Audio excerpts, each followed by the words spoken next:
یا کوئی پڑھتے ہو، اور جب تک وہ ذہن تازہ ہے وہ تسبیحات پڑھتے ہیں. جب وہ تسبیحات پڑھتے ہیں تو اس کی رحمت اور برکتیں وہ میت کو بھی پہنچ جاتے ہیں. اس سے قبرستان میں اگر درخت ہو، قبرستان کے اوپر اگر کوئی شاخ وغیرہ ہو، کوئی جو ہے پودے ہو، تو اس کی بہت فائدے. لیکن بہرحال اصل چیز یہ کہ تمام چیزیں اللہ تعالیٰ کی تسبیحات کرتے ہیں. وَإِن مِّن شَيْءٍ إِلَّا يُسَبِّحُ بِحَمْدِهِ وَلَكِن لَا تَفْقَهُونَ تَسْبِيحَهُ. فرمایا کہ ہر چیز اللہ کی تسبیحات بیان کرتے ہیں، لیکن وَلَكِن لَا تَفْقَهُونَ، تو اس کی تسبیح کو سمجھتے ہیں. ہمیں سمجھ نہیں آ رہا ہے. ممکن ہے کہ یہ جانوروں کے جو آوازیں نکلتے ہیں، یہ جو مختلف چیزیں ہیں، یہ جو آسمان اور زمین اور یہ سب اللہ تعالیٰ کی تسبیحات بیان کرتے ہیں، اس رب کی الوہیت بیان کرتے ہیں. انسان کو یہ کائنات بتاتے ہیں کہ اللہ تعالیٰ بہت عظیم ذات ہے، بہت عظیم ہستی ہے موجود ہے. اور اس صورت میں جو اصل مدعا ہے وہ یہ ہے کہ اللہ تعالیٰ نے فرمایا کہ لہو دعوت الحق، اس اللہ کے لیے جس کے فرشتے بھی حمد بیان کرتے ہیں، جس کے رات فرشتہ میں حمد بیان کرتے ہیں، اس کے لیے یہ کڑک جو آسمان پہ جو کڑک ہو جاتے ہیں بارش کے دوران، اور یہ بجلی کی جو کڑک وہ بھی جس کے لیے حمد بیان کرتے ہیں، اسی کے لیے بلاوا ہے. وہی اللہ کی دعوت حق ہے کہ اسی کو تم پکارو. لہو دعوت الحق والذین یدعون من دونہ لا یستجیبون لهم بشیء. فرمایا کہ اس کا علاوہ جو چیزیں وہ کوئی کسی کی اجابت نہیں کر سکتے. جتنے بھی ہیں، جتنے بھی سہارے ہیں غیر اللہ کے سوا، وہ کچھ بھی نہیں. لا یستجیبون لهم بشیء الا کبسط کفیہ الی الماء لیبلغ فاہ ماء البارح. اللہ نے ایک مثال سے سمجھایا کہ دیکھو یہ کچھ بھی نہیں ہے. پھر سورۃ ابراہیم ہے، سورۃ ابراہیم میں اللہ تعالیٰ نے ابراہیم علیہ السلام کا واقعی بھی ذکر کیا. ابراہیم علیہ السلام کی جو دعائیں ہیں اللہ کو بہت پسند ہے. ویسے یہ دعائیں آپ لوگ یاد کریں کہ مکمل بالکل ہے. ویسے قال ابراہیم رب اجعل هذا البلد آمنا. ابراہیم علیہ السلام نے دعا کی کہ اللہ اس شہر کو، اس مکے کو امن کا شہر بنا، اور اللہ نے اس کو ابراہیم علیہ السلام کی دعا کو قبول کیا اور وہ امن کا شہر ہے. دیکھو مکے میں اگر بیت اللہ شریف میں کوئی کسی کی جانی دشمن بھی ہے تو دوسرے پر ہاتھ نہیں اٹھاتے. اور یہ صرف ابھی کی بات نہیں ہے، جاہلیت کے زمانے سے یہ مسئلہ، یعنی وہ جاہلیت کے زمانے میں کوئی امن نہیں ہے. کوئی اپنے گھر سے نکل روک تو روکتے تھے، لیکن بیت اللہ میں تو کسی کو ہاتھ نہیں اٹھاتے. ابراہیم علیہ السلام کی دعا ہے. ابراہیم علیہ السلام نے جب بچوں کو چھوڑ کے اپنی بیوی کو، ایک اور شیر خوار بچہ اسماعیل علیہ السلام کو چھوڑ کے جا رہے ہیں، بالکل بھی اب گیا ہے ادھر. اللہ ابراہیم علیہ السلام دعا فرماتے ہیں کہ ربنا اسکنت من ذریتی بواد غیر زرع. یا اللہ اپنے بچوں کو چھوڑ کے ایسے جگہ میں جو غیر زرع اور کچھ سبزہ نہیں، جہاں پر پانی نہ ہو وہ سبزہ کی نصیحت ہے، جہاں سبزہ نہ ہو وہ پرندے بھی نہیں ہوتے، ادھر کوئی جانور بھی نہیں ہوتے. بالکل بھی اب ہو گیا، بالکل خالی میدان پہاڑوں کے درمیان کے ساتھ. ابراہیم علیہ السلام اپنے بیٹے کو، چھوٹے بیٹے کو ابراہیم علیہ السلام یعنی اپنی بیٹی اسماعیل علیہ السلام کی بھی حاجرہ کو چھوڑ کے جا رہا ہے. اور پھر جو ہے اللہ تعالیٰ نے اسی اسماعیل علیہ السلام کے پاؤں کے رگڑ سے اللہ نے ابھی زمزم کو چشمہ جاری کیا. جب اس کو پیاس لگ جاتے ہیں، بچہ چھوٹا بچہ ہے شیخوار، اور وہ روتے تو ظاہر والدہ بیتاب کبھی صفا کی پہاڑی کی طرف وہ بھاگ جاتی ہے، دوڑتی ہے، ادھر سے دیکھتے کوئی قافلہ ہے ادھر سے پانی مانگے، ادھر سے واپس آگے بچے کو دیکھ کے پھر جو ہے مروہ کی طرف آ، ادھر سے پھر آگے بچے کے پاس، اور پھر جو ہے 7 چکر لگانے کے بعد جب واپس بچے کی طرف پہنچ جاتی ہے تو بچے کے پاؤں کے رگڑ سے اللہ نے زمزم کا پانی چشمہ جاری کیا. اور یہ زمزم کا مطلب ہے کیف کے رک جاؤ، کہ جب اس نے پانی نکلنا شروع ہو گیا، بہنا شروع ہو گئی، تو ہماری ماں نے اسی کو روکنے کی کوشش کی. نبی کریم صلی اللہ علیہ وسلم نے فرمایا کہ اگر بی بی ہاجرہ رضی اللہ تعالیٰ اس پانی کو نہ روکتی ہیں تو یہ پورا ایک چشمہ ہوتا ہے، قیامت تک پوری دنیا کے انسانوں کو سیراب.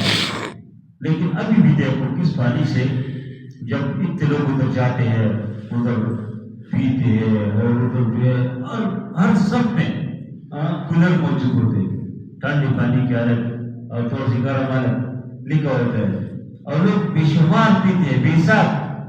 ساتھ لاتے ہیں تو بہترین تحفہ ساتھ ابھی زمزم لاتے ہیں، لیکن پھر بھی ختم نہیں ہوتے. ادھر تو بڑے پیمانے پر استعمال کرتے ہیں، حتیٰ کہ مدینے تک سعودی عرب کے حکومت